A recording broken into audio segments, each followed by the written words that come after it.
Welcome to the Greenville Unitarian Universalist Fellowship. I am the Reverend Chris Hockman, and I welcome you all, each and every one, to this holy place, to this sacred time. Today we are gathered to honor the life of Albert Christian Elser III in celebration and in gratitude and in sadness and in grief. It is our tradition in Unitarian Universalism to mark our sacred times through the lighting of a chalice and words of invocation.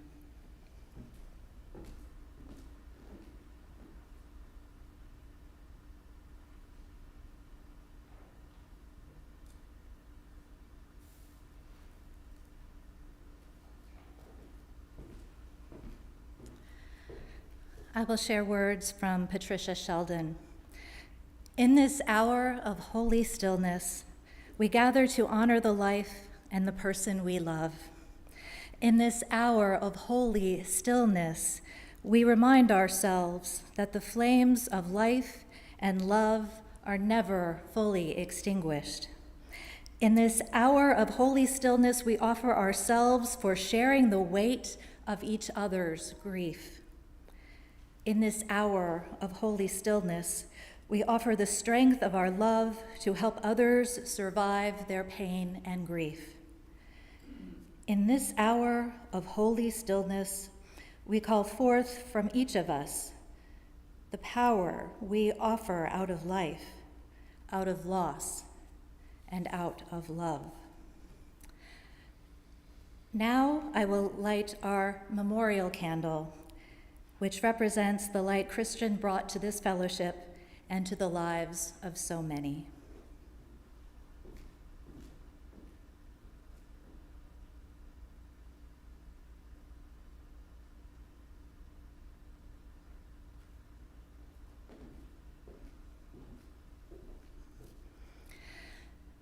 May this flame remind us of both our gratitude for life and the transience of it.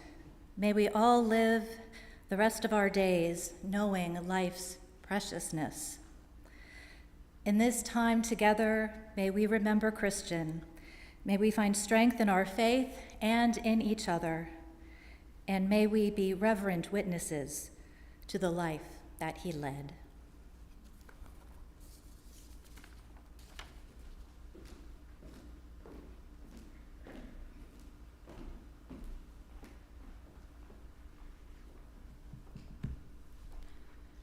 Songbird by Georgia Lound.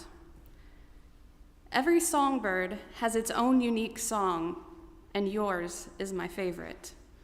Would my steps be as hasty if not for its tempo? Would my spirits be as high if not for its key? Your song walked with me as I grew up, like an underscore lifting me.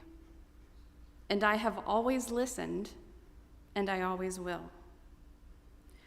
For no matter how quiet your tune gets as the years go on and time passes, even if it fades out to a gentle hum, the echo of your melody will continue to guide me and shape me into the person that I will become. So although you aren't here to sing it, the beat of your song will continue in our hearts. Its steady rhythm will keep us on track. And now, every time I hear a songbird song, I will think of you, and I will sing back.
We come here today with a range of emotions, and this is a place where it is welcome and safe to feel them. We come not only with sadness and in grief, but with shock and disbelief, and even anger regarding a life that ended way too soon. With the feeling that Christian deserved an additional 30 years or more of life, and that he has somehow been unfairly shortchanged, taken from his loved ones, taken from this world way too soon. In this place today, we hold both the joy of love and the pain of loss, all of which we will navigate together. Our grief is a holy thing. It is proof that another life touched ours in a profound way. It is the mark of love, the mark of connection, and the mark of a life well lived.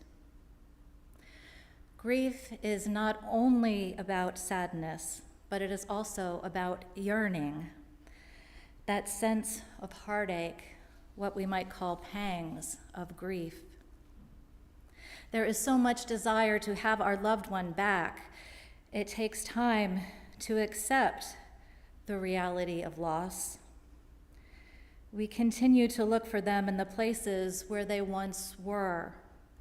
We expect them to walk through the door, or we pick up the phone to call them after a bad day. These feelings, as difficult as they are, do eventually subside and are often replaced by an ache that is somewhat easier to live with. Yet it often never quite goes away. Because the love you have for the one you have lost will never go away. Grief means learning how to love someone despite their physical absence. It has been said that when we learn to love our way through the separation of death, we fulfill our deep desire to continue loving and to feel our lost ones' love for us. And we fulfill their deep desires to be remembered and cherished for what they have given and continue to give, even after they've passed on.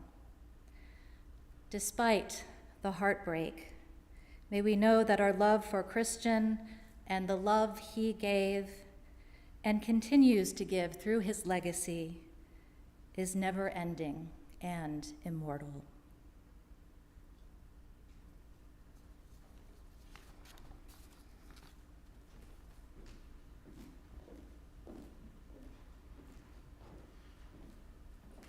In 2016, Christian and I participated in a benefit concert for Upstate Forever. And in that concert, we premiered a set of 5 songs on text, each one contributed by a Greenville poet. Each poem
Good afternoon.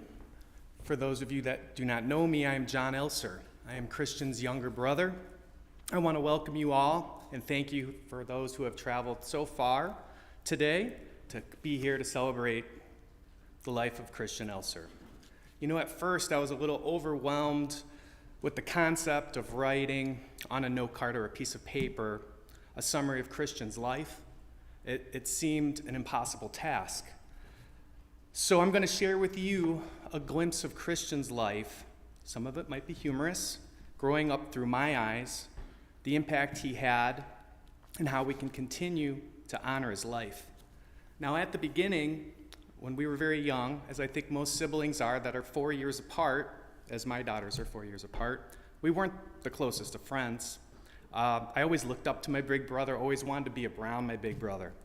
And as he used to like to remind me, I was slightly annoying, a little fidgety. So I always wanted to be with him and his friends, and I recall he would invite me sometimes to play in his two favorite games. This is the little humorous part. His first favorite game was outdoor hide and seek. Now, we lived on 5 acres, so there was a lot of good places to hide. And when it was my turn, I took that very seriously. And I would go into the woods, find some place in the trees, and I would be giggling because 1 hour would go by, 2 hours would go by. Eventually, I'd get hungry, have to go to use the washroom, and I would go in the house, and there he is in the basement with his friends playing Atari. Never even left to look for me. The next one is a story that I told at his wedding, so I'm going to keep it brief, but it's a great story. He loved this game called Stuntman. Now, he was directing at a young age. He would create these whole scenarios where police or Indians would be chasing cowboys, and the only way to escape would be possibly to take a big jump made out of plywood and maybe a cinder block over a ditch. And he would race up to that, and right when he got to that point, he'd go, cut, and he'd go, stuntman, and that's where the younger brother would come in. And he would eagerly pretend he was filming, and I would take this jump and Evel Knievel to my demise, and he would be cheering the whole way, sometimes breaking arms, sometimes not. But as we grew older, our parents separated, and Christian went off to college, and I was left at home. And I remember that he came into my room with a very thoughtful gift that he bought with his own money prior to departing to his first stint at college. He bought me a mahogany-colored Gibson Les Paul electric guitar and this brown leather case with pink fuzz inside. It was perfect. It was the most thoughtful gift, and I treasured it. And I pretended I was Slash from Axl Rose every night in my bedroom playing China Doll, because that was the only song I could play.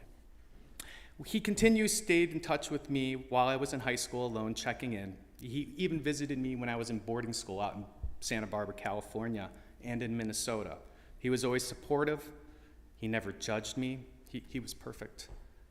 While studying music engineering at Full Sail, this was Christian, in Orlando, Florida, I remember he called me when I was at boarding school, and he's like, book a flight. Fly down to Orlando. I want to take you to look at some colleges.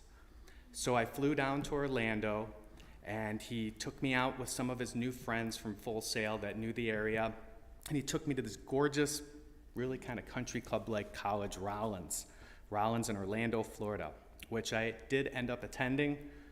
For how long, that's a separate story. And but he was always supportive, and he was perfect. As we aged, geographically, we grew apart, and he always wanted to stay connected. He started this tradition, which we do every year up till this, which was with one of his best friends, and proud to be my friend now, Ken from Kansas. We would go to a different college football game across the country every year. It began more with the SEC. We'd all fly into the destination, grabbing a hotel. We'd be eating steaks that night, maybe a cigar.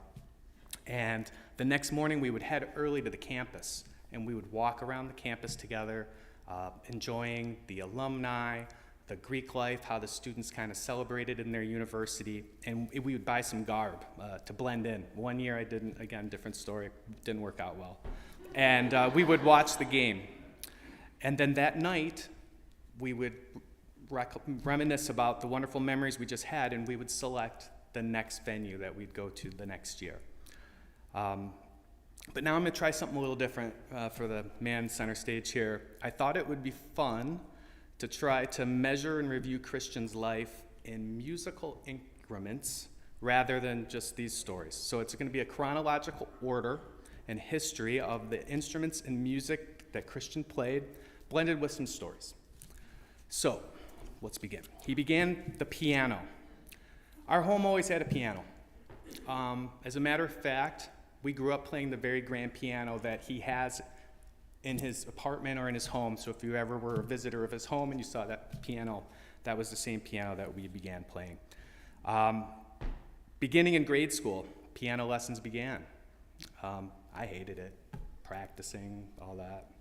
But Christian, he was a really good child, a really good kid, and he studied, he practiced, he sat upright. He had great manners, just great manners, always referring to our parents as, yes, father, yes, mother. And it wasn't uncommon to see him way after hours still in his university outfit, which would be like khaki pants, penny loafers, sport coat. He was always very formal, and he liked to be presented that way. Bow ties, straight ties. He was very intelligent, and he was very opinionated. For those of you that can remember the show Family Ties, think of Alex Keaton. That was basically what Christian was like in his early teens. He learned to read music early, playing the mandatory piano recitals, and he grew up and loved music and its mystery. What is music? What is its purpose? Why does it exist? Why do we need it in our lives so desperately? The next instrument, I had written down the Hammond B3 organ, but prior to my eulogy, my mother corrected me and said it was a Wurlitzer. We had a Wurlitzer. That's an electric organ. It's originally marketed to like churches, but became popular for professional musicians. It had two 61-note stacked keyboards with 25 pedals, and you played with your feet. This was my mother's organ, who is also a musician, and Christian progressed and followed and fooled around with that. I remember him playing like Phantom of the Opera, and he loved that continuously playing note with no volume decay that a synthesizer or organ would have versus a piano. And I believe this led to Christian's next phase, which is my favorite phase, his early teen, like MTV synthesizer rock genre. So the next instrument that he did was the synthesizers. He had DX7s, he had Moogs, he had a Roland guitar, which is a keyboard that you play like a guitar. Again, perhaps my favorite time, 15 through 18 years old, and he went really hard. No more all-day khakis, no more Alex Keaton. He was just like a really white Lionel Richie, like big hair, permed, Aquanet, no mustache. His favorite store at the time in Northridge was called Chess King, and it wouldn't be uncommon to see him like in flight pants with zippers, yellow, black leopard shirts, keyboard ties, red suede Adidas. But he spent countless hours watching MTV videos and blasting his favorite artists of all time, Boston, Kansas, Chicago, Rush, The Police. He had these huge studio monitor speakers, which he would blast music from his bedroom. At this point in his life, he knew what he wanted to be. He wanted to be a musician. He wanted to be a rock god.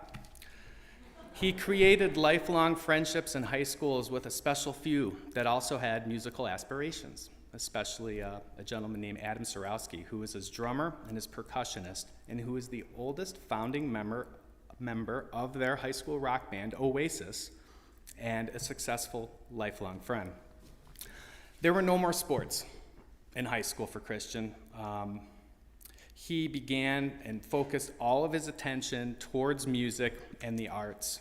Our entire basement became a studio. We spray painted all the walls black. We had black carpet.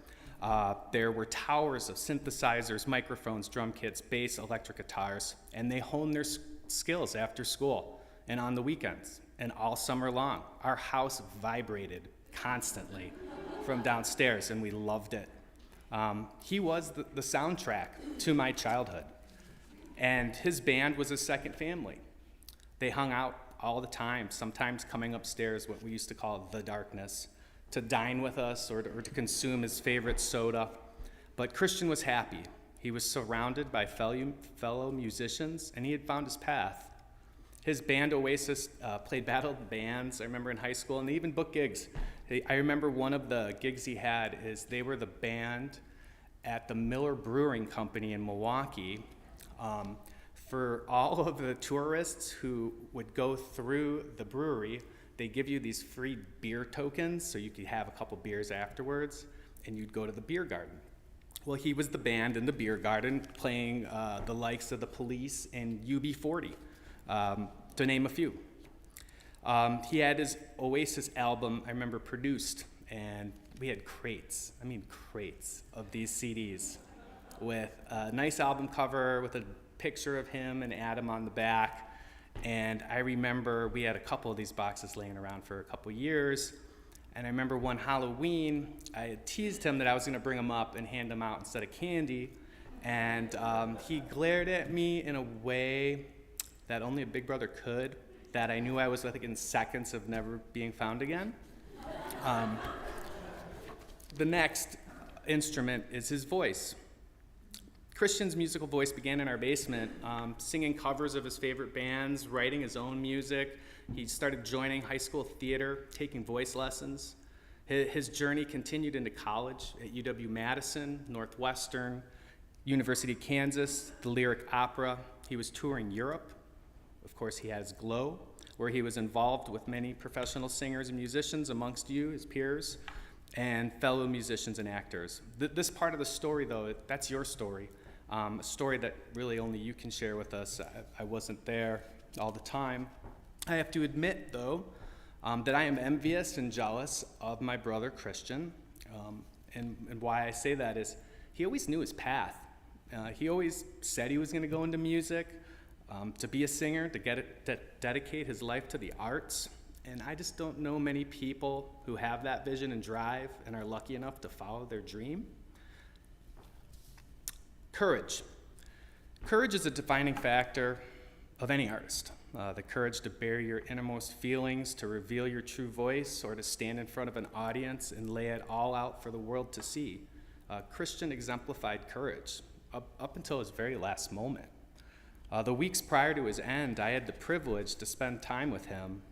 He had planned a trip with his partner Krista to visit Milwaukee for his 30th high school reunion. They drove and made stops in Chicago and visited friends from Glow, Kyle, and eventually arrived in Milwaukee for the 30th high school reunion. They stayed in Chicago at his favorite hotel, the Drake, and he celebrated with his high school class. That night, we grabbed dinner, Christian and I, with my wife, and we had a Wisconsin staple, which is a fish fry with a brandy old fashioned. And he made it out with me that night to Summerfest, which is a huge musical festival along Lake Michigan, downtown Milwaukee. He came down, we enjoyed a couple beverages, and we had an incredible night together. We saw a concert, and that was the last time I saw Christian awake. It's kind of amazing that he ended it with me together over music. It was kind of meant to be. My ending notes. So the next time you hear music, maybe down the street, spreading joy and love with every note, join, go listen, tap your foot, dance, sing. You never know where it will lead you. Breathe, and never take your next breath for granted, and where it will lead you to your next adventure. As your families grow, your appreciation for life grows. You may have family and children of your own. I learned that you no longer just live for yourself, you start living for them. I now not only live for my family and my wife and children, but now I live for Christian too. And I'm going to take some of Christian's ashes, and we will continue our yearly tradition and track down how many college football stadiums we can reach in my lifetime. And I will spread a little of your ashes at every university I can until my last breath. Now, I know Christian believed that your body was a shell, and that we're all full of energy, firing off signals to your brain. Like when you hear music, your brain's firing off signals like a major chord will light up your brain and body, bringing happiness. When our time ends, this energy has to go somewhere, into the universe. And I look forward to our energy joining Christian But until then, I will live for you.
At times of loss, there's a natural impulse to tell stories, reminding ourselves and others of all that was good and true in the life of the person who has passed on. And so I invite those who would care to do so to come forward to the microphone in the center aisle to share briefly a memory of Christian that you especially cherish. I'm going to invite family members to go first.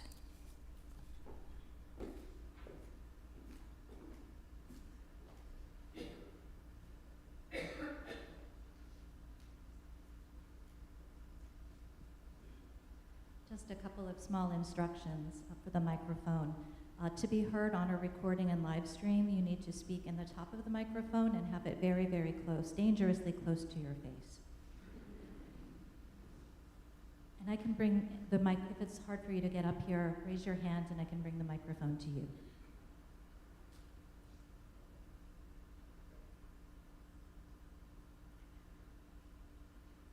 All right, would anyone else like, oh, here we have a family member.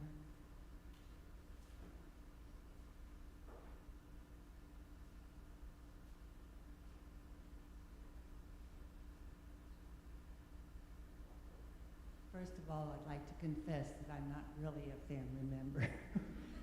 I've known Kim since 7th grade, and that's why her kids used to call me Aunt Jan, because I was like part of the family, so, and it was an honor to be part of the family. But I remember living with Kim and Christian and Chris and John in Mequon when they were very young, and all the stories that John was telling about him and Christian are absolutely true. And it was a joy for them to be together. And it was a joy for me. I was Christian's godmother. And it was an honor because he was a very special, wonderful person, which I'm sure you all know. Thank you.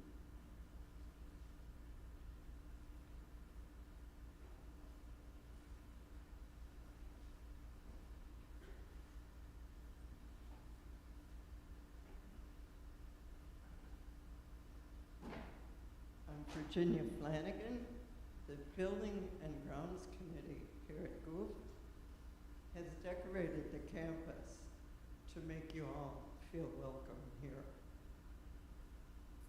In Christian's honor, you'll have to look on your way out. There's a bit of whimsy. Christian would have put flowers and plants in wellies and tennis shoes. They're all over campus. Tables with a tablecloth and a big bouquet for no apparent reason. Christian taught me how to die. He taught us all how to live. Rock on, baby.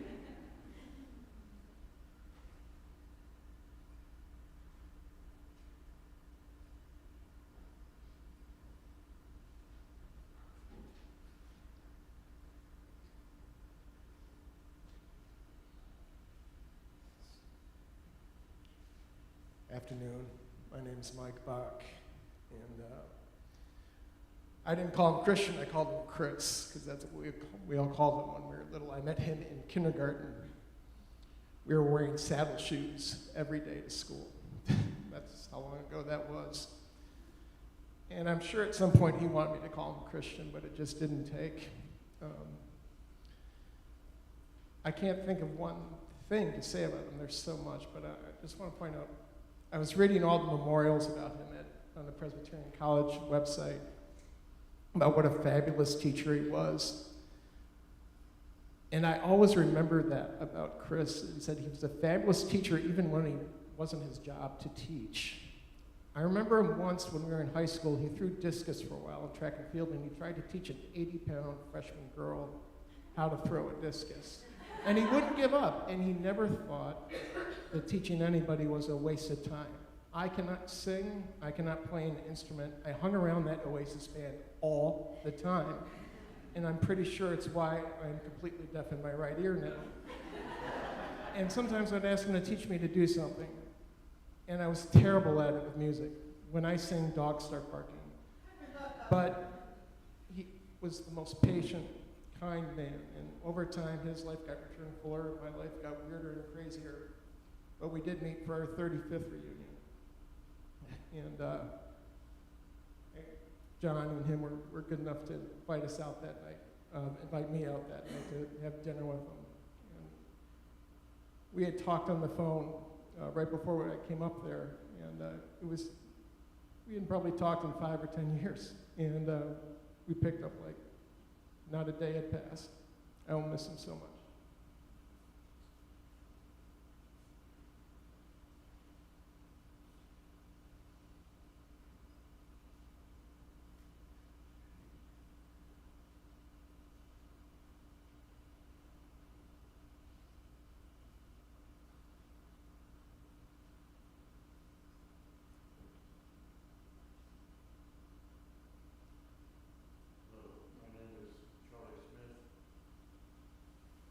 Been a member here about 50 years, and it was that long ago that I played the piano for the first hymn ever sung in this fellowship.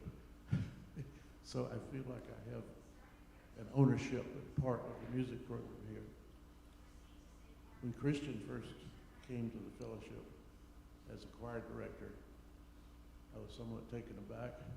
I said, who is this opinionated, somewhat pompous fellow from up north who's going to come in and tell us how it's done, right? Well, I resisted it for about 2 practices, and then I suddenly realized this guy knows what he's talking about. He was a great talent that contributed so much to the culture of this church, not to mention bringing all the glow players in to rehearse here and perform occasionally on Sunday morning. He's going to be sorely missed. And I just think he's a wonderful guy and a fantastic talent. I envy being able to do that. But we'll miss him.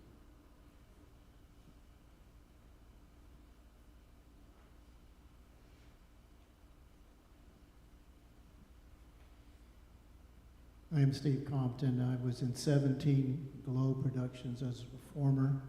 I was on the Glow board, and I was the Sunday Services chair for much of the time that Christian was the music director here. Christian and I shared a couple of things. We're one of the few people I've ever met who love both opera and football, and beer and cigars. He had an indomitable will, an urge to make everything better, and the only reason I started with Glow was because it was first class. And I wanted to do something that was very good, even though I am not a professional. I was able to hang with the professionals, and Christian always had faith that I could do some things on the stage, which was wonderful. But more than that, he was just, I miss him. He was just a wonderful guy with a real sardonic, dry sense of humor, which I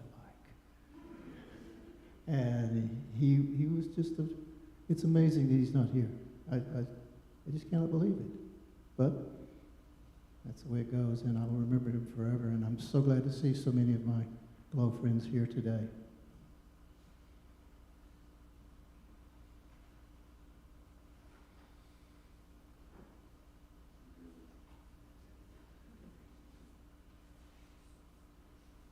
Well, I wasn't sure I was going to do this, but I have this app on my phone that records voice memos.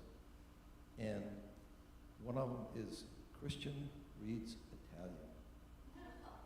And this was recorded right here in this building in the choir rehearsal room, where he was we were going to sing a song in Italian, and in his wonderful way, he was instructing us. So let's see how it turns out.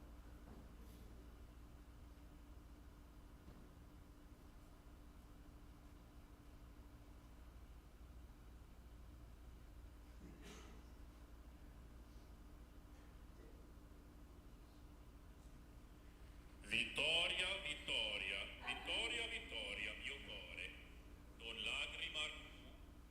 lagrimar più, è sciolta d'amore servitù. Vittoria, vittoria, mio core, non lagrimar più, e sciolta d'amore la vil servitù. Never reads, never reads. Then you have the middle section that measure.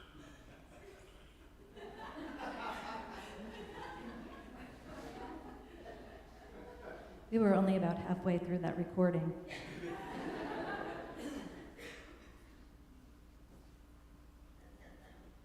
I'm Marshall Wynn. I'm a member of the choir here at Goof. And as a member of the choir, I want to tell you all how remarkable it is to have such a fine talent as Christian has. We've been lucky in this regard in other situations and currently now. But Christian is a first-class artist, a first-class musician. He can instruct at a very high level. At the same time, he is an excellent leader of a bunch of rank amateurs with all different levels of ability, whether it is even to, read music, sing the right pitch. But this man of immense talent was also a man of immense patience and confidence that with time and patience, we could do a pretty good job and help people enjoy Sunday services. I'll not forget that. That's a talent that few really good musicians really have.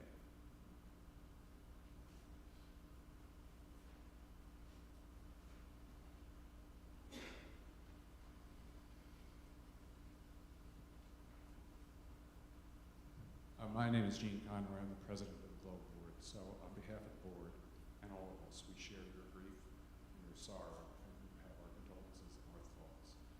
And, we're talking about Christian's personality. The reason I am the board president is because I missed a meeting, and Christian thought it was a good idea to nominate me and vote me in, and then told me, congratulations, you are now president of the Globe Board. Yes, I have confirmation for that. And people then, I said, I accepted that because I couldn't say no to him. And people would ask me, why are you president of the Globe Board? And I said, because this is the good stuff. This is the good stuff. And I know that when it's my time, I know where to find the good stuff. So thank you.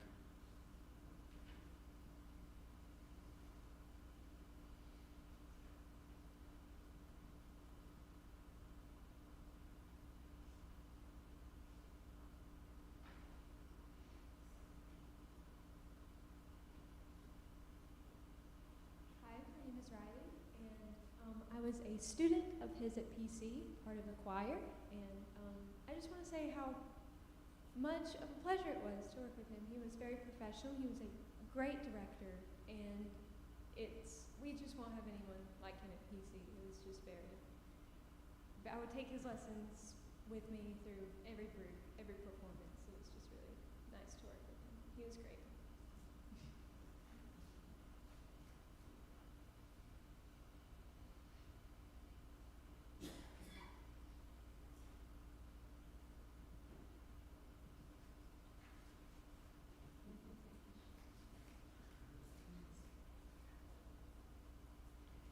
As Christian's mother, of course, I'm very proud of him, but I'm very also taken in my heart all of the wonderful things that you have said about him. It meant a lot to me and to his family. So thank you. Thank you so much.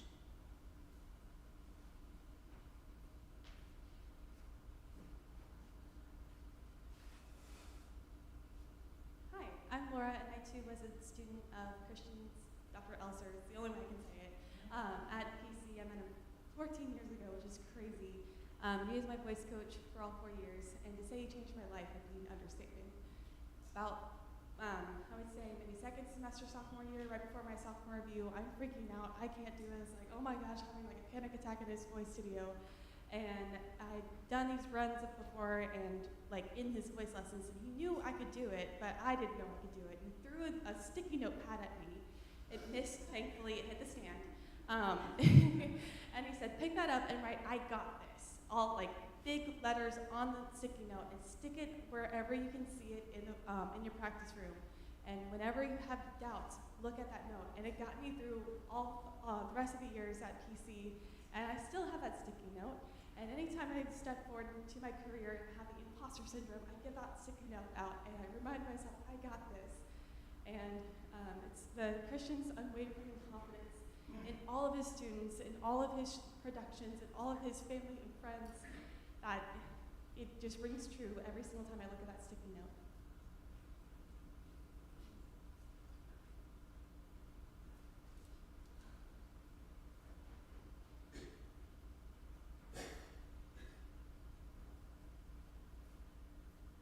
So I just want to say that I'm very awkward socially, so it's really hard for me to really talk like this. But I was also one of Dr. Elser's students, and you probably read that my name is Brianna Grace from the PC thing, but you probably don't know this about him, but he took care of a little foster kid girl named Jocelyn, and I got to know Jocelyn pretty well because I also struggled in that program too, in the system as well. And he always made sure that I was okay. And when I came in one day, I was just really, really upset about my audition, as you probably read. And he just calmed me down, and he really made me feel accepted for everything that I've been through as well. And I got to know her as well, the foster child. She was so sweet. And just me personally being in that system, understanding that he was so caring to her. And it didn't work out, obviously, with her. And he explained to me why, and how it wasn't about her, and how that he loved her and everything. And he just always made me feel accepted, regardless of anything that I ever went through. He always checked on me mentally and made sure that I was okay. And he really cared a lot about my voice. He made me feel inspired that I could help others with it as well. And I'm gonna miss him a lot. I wish I would have saw him beforehand, because every time when he was at our last concert, he was always out of breath. And I didn't really think anything of it, except like when he'd walk up the stairs, he'd be like, "Hold on, guys." And it'd take him a second, but yeah, I just miss him a lot, and I think all of you guys do too, but yeah, thank you.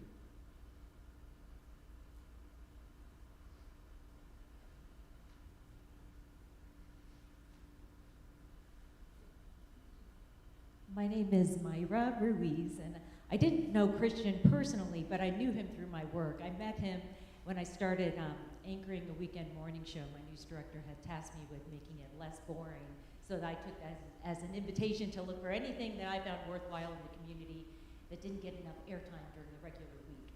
And so it's almost like looking through a phone book, and I came across something called Greenville Light Opera Works. I'm like, ooh, this sounds fun. So I gave a call, I can't remember if I emailed or called the number, and I got a call back. And working on the weekend morning show, you are asking people to give up a lot of their time, to get up really early and speak live, dressed up and everything. So he very generously actually got up early and came to the station and told me a little bit more about what Greenville Light Opera Works was. And I was really intrigued. It seemed like it was a very ambitious thing that he put together, and it ended up turning out really well. And then Greenville Light Opera Works turned into Glow Lyric Theater, and I had just been following him ever since he, came to Greenville and all the productions they've, put out there. And I just found him to be so passionate about what he does, and I loved all the productions that he put together. Brought my daughter there as well, and he was such a gift to the community, and he will be missed for sure. I don't really get emotional over stories, and you learn to not show emotion on television, but he was a gift to this community and will be missed greatly.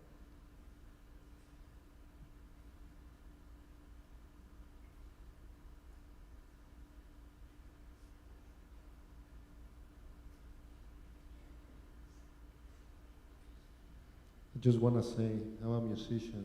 And I met Christian not very many times, probably less than 10 times. But I have heard many musicians, many singers in my life, and his voice was unique. That's what I will remember from him. That wonderful, wonderful tone of voice that he had. I compare it to Pavarotti, one of my favorite singers, but he was amazing, an amazing voice.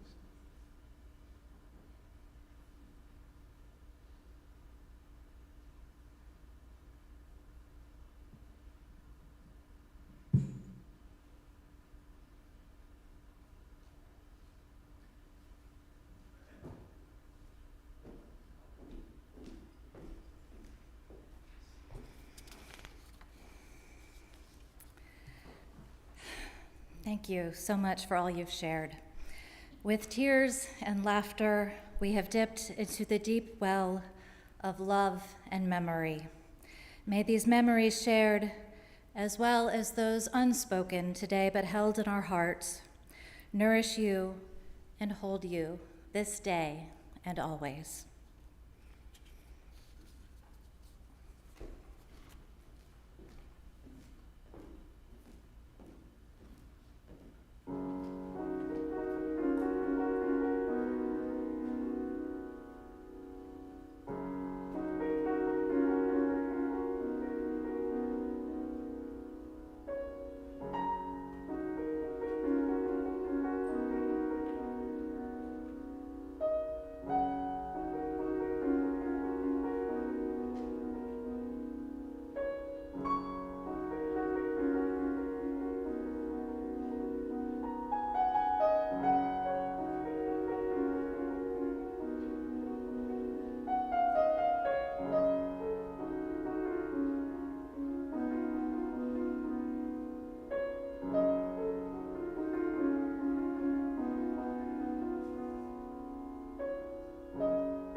and Rest by the Reverend Anthea Balaam.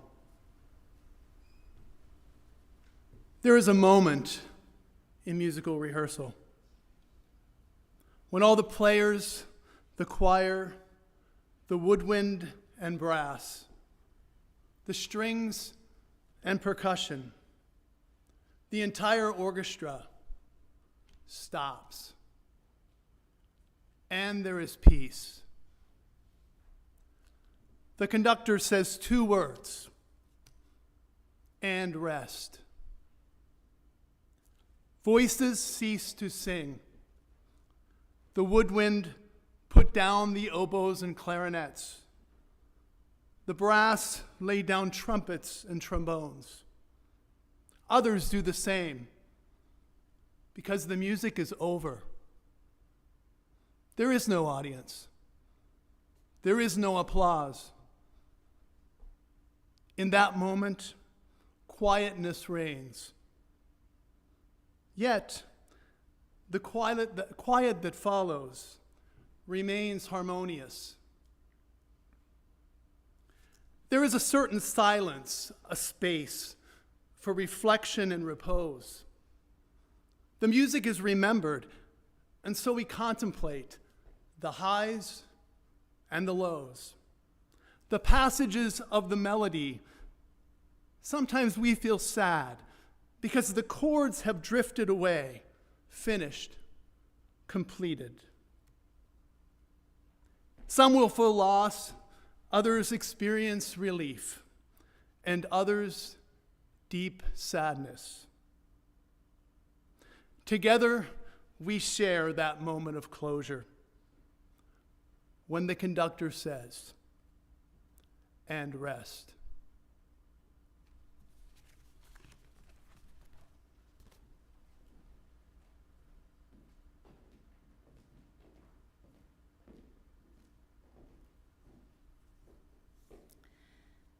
As our service draws near its close today, I would like to share a poem and a prayer. The poem is called Remember Me, and it's attributed to Margaret Mead. To the living, I am gone. To the sorrowful, I will never return. To the angry, I was cheated. But to the happy, I am at peace. And to the faithful, I have never left. I cannot speak, but I can listen. I cannot be seen, but I can be heard. So as you stand upon a shore gazing at a beautiful sea, as you look upon a flower and admire its simplicity, remember me. Remember me in your heart, your thoughts, and your memories of the times we loved, the times we cried, the times we fought, the times we laughed. For if you always think of me, I will never have gone. Please join me in a time of reflection and prayer. God of many names and many understandings, Spirit of life and love, of hope and healing, be with all who gather here in their time of sadness. Help us recall that we come into the world in mystery and we go away the same. Give us strength to feel the blessing of connection, which goes deeper than human knowing, and give us hope enough to honor the gifts of life, even in these difficult days. Be with Christians' family and friends. Protect them from bitterness or hardness of heart. Keep them open to feeling the love that is alive for them, ever renewing in the world. In their grief, help them to always remember the gifts and cherish the memory that came from knowing Christian. Cradle gently all who feel the distress of the loss of this beautiful musical life. Touch those who through this sorrow are reminded of the cumulative losses of their lives. Grant that each of us may hold on to a shining moment of memory, that we may carry it in our hearts as a light to guide us in the dark. May we have faith that goodness reigns, that hope endures, and that we may feel your presence in our hearts. Amen.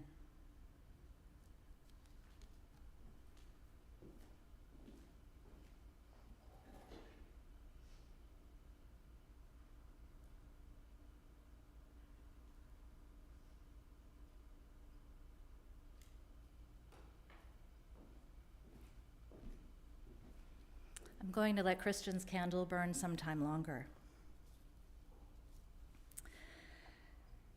Dear ones, I ask that you remain seated during the closing music to allow the family and I to exit completely before you do, although I think when you hear the music, you will not want to go anywhere.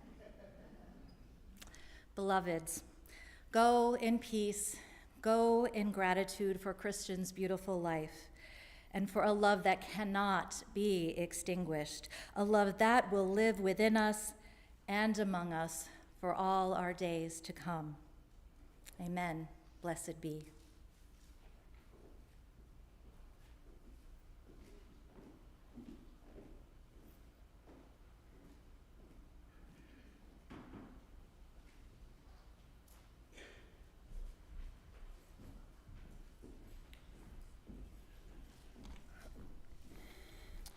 I'm yet another Chris. Christian and I were very close, as many of you know. I don't have brothers in my family, but he is one of the brothers I chose, with all due respect to John. Christian and I talked often about what we would like in his final days. He talked a lot about how he wanted to live his life, which was to its fullest, and how he wanted to celebrate his life at the end. We've heard a lot about his teaching. We've heard a lot about his friendship. As I started to prepare some remarks, the thing that came up to me, I was contacting folks to perform today or seeing who was going to be at the memorial and trying to help out the family in any way that I can. And it struck me that one of the most powerful and important things to Christian, all those things are important. He loved the arts. He loved his friends, but the community that he built around Glow, around Goof, around all the different things that he was involved with, this community, the people sitting in this room are the people that he truly loved. We went out one of the last times we were able to go see a group. We went and saw some of our friends who have joined me on stage now. These are all Glow alumni, people who are close friends with Christian and I, who've played 1 million shows. And we had a great time, but the great time wasn't because of, the music was great, don't get me wrong. The food was great, the atmosphere was great, but it was because we were with our friends. We were with our dear, close people who we'd performed with, and I think that's what he loved. As we leave today, I hope we can turn from reflection and mourning to a little bit of celebration of life, and I think these guys are going to help us out with that. Thank you.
celestial shore. I'll fly away. Sing along. I'll fly away. Oh, glory. I'll fly away. When I'm hallelujah by and by, I'll fly away. When the shadows of this life are over, I'll fly away. I like the art when the breeze and bars as it flows. I'll fly away. Everybody, I'll fly away. Oh,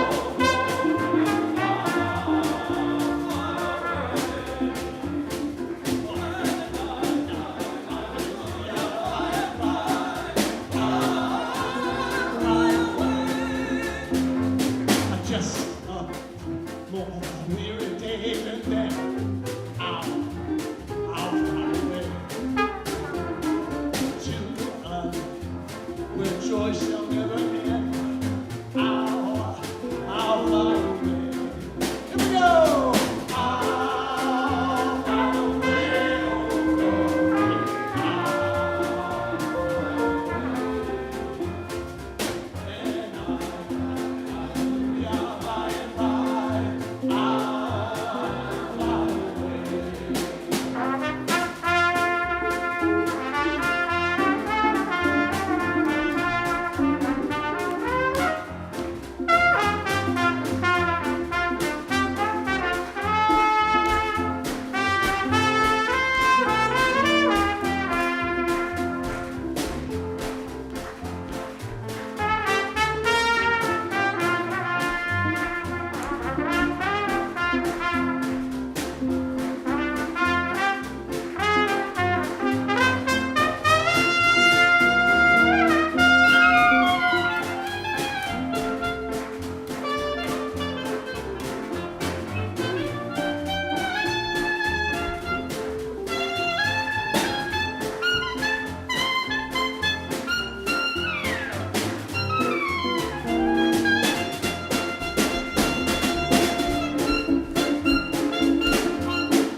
When this life is over, I'll fly away